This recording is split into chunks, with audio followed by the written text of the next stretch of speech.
If you're not willing to go in there and face yourself, you're not gonna find anything.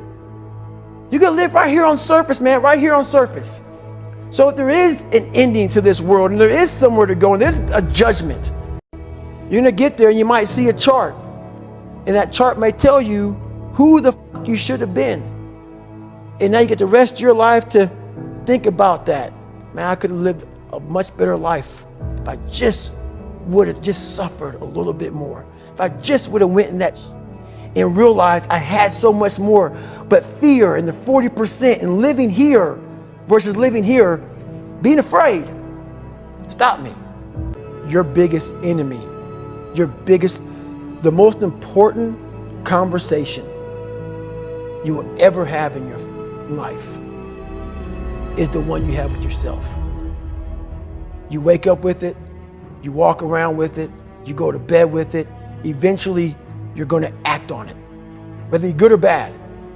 You have to. That's why the whole thing about this book I have, it's about you. It is about you.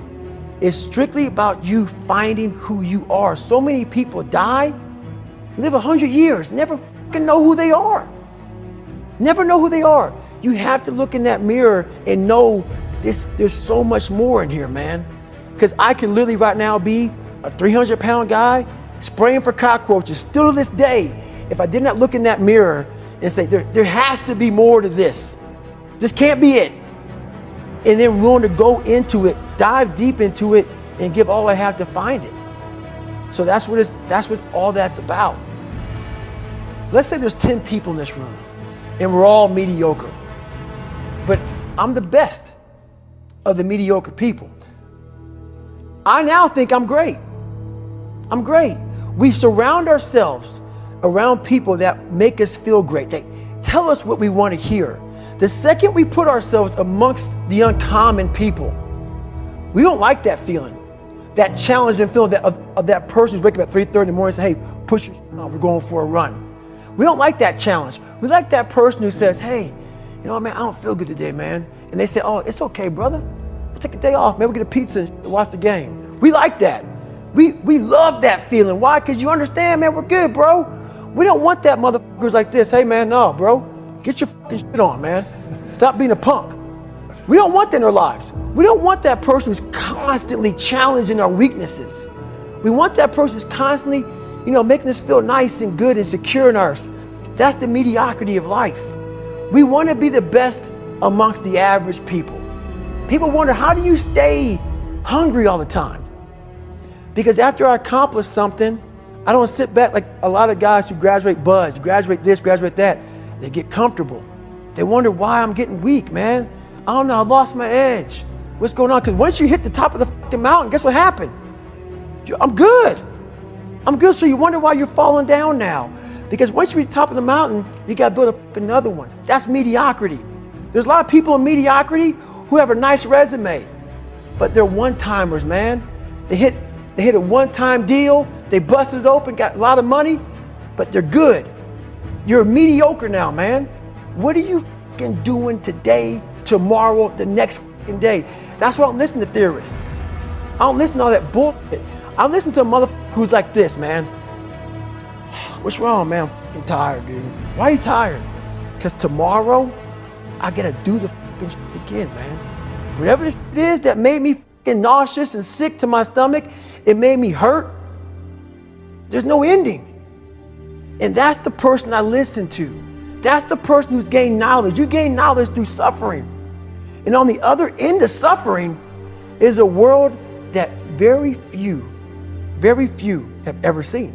It's a beautiful world because that's where you find yourself. You don't find yourself in over here.